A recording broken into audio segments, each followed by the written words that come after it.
मोहब्बत का दूसरा नाम है मेरा देश, अनेकों में एकता का प्रतीक है मेरा देश।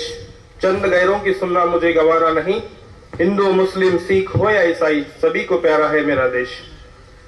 माननीय अतिथि महोदया, आदरणीय प्रधानाचार्य, सभी शिक्षकगण, घर पर बैठकर देखने इस कार्यक्रम को देखने वाले सभी अभिभावक और जिनके न होने के कारण सुनी सुनी लग रही है इमारत, खेल का मैदान, ऐसे मेरे प्यारे छात्र छात्राओं को मेरा सुप्रभात और मेरी तरफ से 74वें स्वतंत्रता दिवस की हार्दिक शुभकामनाएं। दोस्तों, जैसा कि हम सभी जानते हैं कि आज हमारे देश को अंग्रेजों की गुलामी से आजाद होकर 73 साल पूरे हो चुके हैं। इस शुभ अवसर पर मैं आपके समक्ष देश प्रेम की भावना से ओतप्रोत होकर दो शब्द रखने जा रहा हूं। आओ झुककर करे सलाम उनको, आओ झुककर करे सलाम उनको जिनके हिस्से में ये मुकाम आता है। खुश नसीब होते हैं वो लोग, खुश नसीब होते हैं वो लोग जिनका लहू इस देश के काम आता है, जिनका लहू इस देश के काम आता है। दोस्तों, आज का दिन, यह दिन कोई साधारण दिन नहीं है। इस दिन को पाने के लिए हमारे देश के वीरों को कुर्बानी देनी पड़ी, ब्रिटिश शासन का अन्याय अत्याचार सहना पड़ा।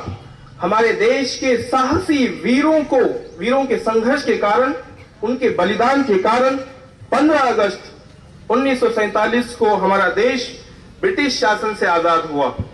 गुलामी की जंजीरों से हमें आजाद कराने के लिए हमारे उन वीरों ने अपने प्राणों की आहुति दे दी।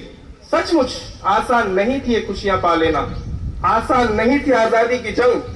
देश को आजादी दिलाने के लिए वीरों ने अपने जीवन की भी परवाह नहीं की। अनेक संघर्ष बलिदान के कारण ही अंग्रेजों की गुलामी की बेड़ियों से बाहर निकलकर आज हम एक आजाद भारत का हिस्सा हैं, खुले आसमान में चैन से जीवन बिता रहे हैं। दोस्तों, मंगल पांडे, महात्मा गांधी, भगत सिंह, चंद्रशेखर आजाद जैसे महान स्वतंत्रता सेनानियों का इस आजादी में महत्वपूर्ण योगदान रहा है। उनकी याद में कुछ पंक्ति आपके समक्ष में रखना चाहूंगा।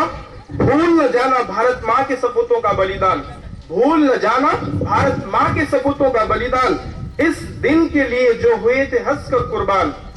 आजादी की खुशियां मनाकर लो यह शपथ की, आजादी की खुशियां मनाकर लो यह शपथ की, बनाएंगे देश भारत को और भी महान, बनाएंगे देश भारत को और भी महान। साथियों, स्वतंत्रता दिवस का अर्थ है पूर्ण आजादी।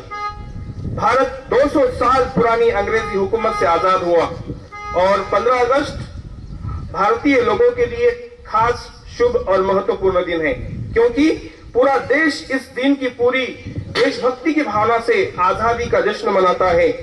स्वतंत्रता के बाद पंडित जवाहरलाल नेहरू को पहले प्रधानमंत्री के रूप में चुना गया।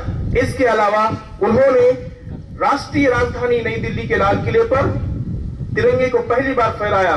तब से हर साल भारत के प्रधानमंत्री लाल किले पर तिरंगा झंडा फहराते हैं और लाल किले पर कई कार्यक्रमों का आयोजन भी होता है, जिसमें स्कूल के छात्रों द्वारा मार्च पास्ट, सांस्कृतिक कार्यक्रम, विविध राज्यों की झांकियां आदि शामिल होते हैं। परंतु इस वर्ष कोरोना महामारी के कारण ये सब कार्यक्रम रद्द किए गए हैं।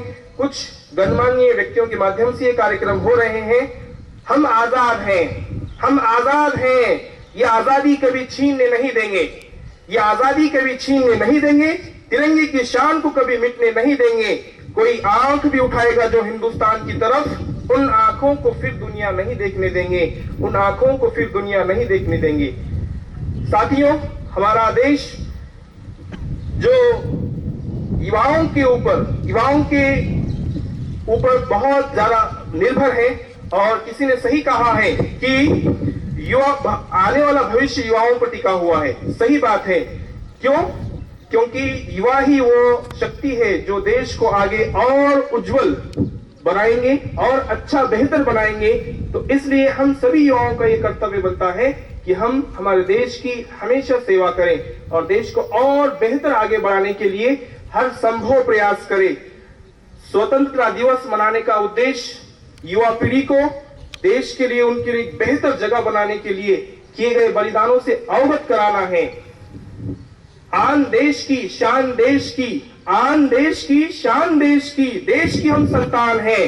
तीन रंगों से रंगा तिरंगा अपनी ये पहचान है। तीन रंगों से रंगा तिरंगा अपनी ये पहचान है।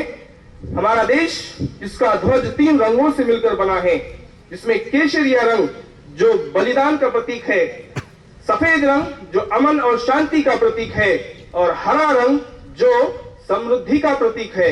ऐसा ये हमारा ध्वज जिसका हमें हमेशा सम्मान करना चाहिए। हम या और सभी भारतीय इसका सम्मान करते हैं। अंत में कुछ पंक्तियों के माध्यम से मैं अपनी बात को खत्म कर दूं। इतनी सी बात हवाओं को बताए रखना, रोशनी होगी चिरागों को जलाए रखना, लहू देकर की है जिसकी हिफाजत हमने, ऐसे तिरंगे को दिल में हमेशा बसाए रखना, ऐसे तिरंगे को दिल में हमेशा बसाए रखना। इन्हीं पंक्तियों के साथ मैं अपनी वाणी को विराम देता हूं। बहुत बहुत धन्यवाद।